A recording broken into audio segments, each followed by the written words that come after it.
I had somebody call me just the other day and ask me a question about garage conversions in Oakland, and honestly, I didn't know the answer. So I was doing my own research and I was on YouTube looking at other videos about garage conversions, and I saw a lot of garage conversion tours, or I converted my garage into an ADU for $40,000, or a bunch of other videos like that, but there wasn't many how to do a garage conversion type videos, or even what is a garage conversion video.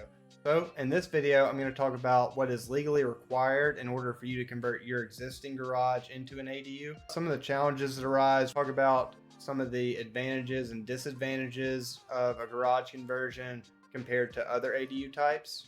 Talk about cost difference, and if you stick around to the end, I'll explain exactly how you can get started on your ADU project. Hey, my name's Jackson, and I make videos just like this to help homeowners like you navigate the complicated world of ADUs. The first question you should be asking yourself when considering converting your garage to an ADU is it even legal? And the answer to that question is yes. Local governments cannot preclude the construction of a statewide exempt ADU. So, what's a statewide exempt ADU? Well, three things. It's got to be 800 square feet or smaller, 16 feet tall or shorter, and have a 4-foot side and rear yard setback. Now, coming in 2023, there's some new legislation that's been passed that's going to be big for ADUs that's taking that 16-foot tall or shorter requirement out. If you want to learn more about that, check out this video by How to ADUs Ryan O'Connell, where he talks about some of the new laws that are happening in 2023. Now, if you're really lost at this point and you're thinking, Jackson, I don't even know what ADU stands for, let alone state exempt this and under 16-foot requirements and all this other stuff, then I'd really encourage you to check out this 2-minute video where I talk about what an ADU is and some of the rules and regulations around them, and then come back. So now we know that garage conversions are legal, but what's required for a garage to be converted into an ADU? Can I just throw a bed in there and then put it on Airbnb and get a tenant and that's that? No.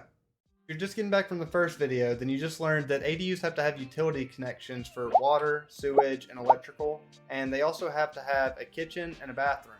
So that's what separates ADUs from just a shed in the backyard with a bed. As you know, there's attached garages and detached garages. Now, these garage types are treated differently when it comes to converting them to an ADU. For example, if you have an attached garage, then fire sprinklers will not be required if they're not required for the main home. Whereas if you have a detached garage and you convert that to an ADU, there may need to be fire sprinklers in that detached ADU. For detached garage conversions, if it's a certain distance from the house or the property lines, the building codes may require that it needs fire rated walls. Also for detached garages, if an existing garage is demolished, then an ADU can be built with the exact same footprint. Now, attached and detached garages also have 3 similarities that I want to highlight in this video. So like I said in the beginning of this video, I had a conversation earlier in the week with someone, let's call her Mary. Mary was super sweet, and she was asking me how she can do an ADU garage conversion in Oakland. And I was asking her a bunch of questions about her property, and her concern was that her garage didn't conform to certain setback rules, and so she couldn't convert it to an ADU. For both attached and detached garages, there's no setbacks from the side and rear property lines if the footprint doesn't change. So, Mary, if you're watching this, as long as the footprint of your existing garage doesn't change, you can convert it to an ADU. Another similarity between attached and detached garage conversion ADUs is that neither of them have a parking requirement, and they have to have an exterior entrance separate from the main home. And the last and probably the most important similarity between both attached and detached garages is that they have challenges. Now, I don't have the time to go into all the challenges that can arise with garage conversions and just ADUs in general, but I did want to hit on the biggest one. The biggest challenge by far when talking about garage conversion ADUs is complying to building codes.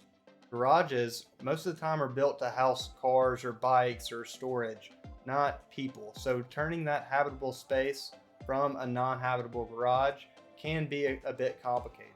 Oftentimes structural upgrades need to be made, or the garage height is too low, and that's a big problem. And sometimes the garage floor is great for storing things, but not the best at keeping moisture out. So that's just something to keep in mind. There are definitely other roadblocks that come up when converting a garage to an ADU, but it's impossible to cover all of those in one video. So if you have specific questions about your garage conversion and your property and the site factors around them, be like Mary and follow the contact link in the description, and I'd love to talk to you. So we spent a lot of time talking about garage conversions, and we talked about attached garage conversions versus detached garage conversions. But what about garage conversions versus other ADU types? Well, there's two differences that I want to talk about: time and money. Typically, a garage conversion is going to take a shorter amount of time than a traditional stick-built detached ADU.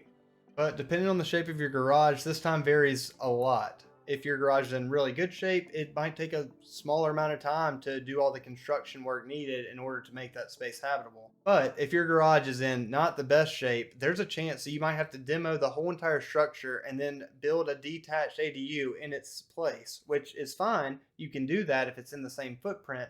But as far as the time savings and also the money savings, it's basically non-existent.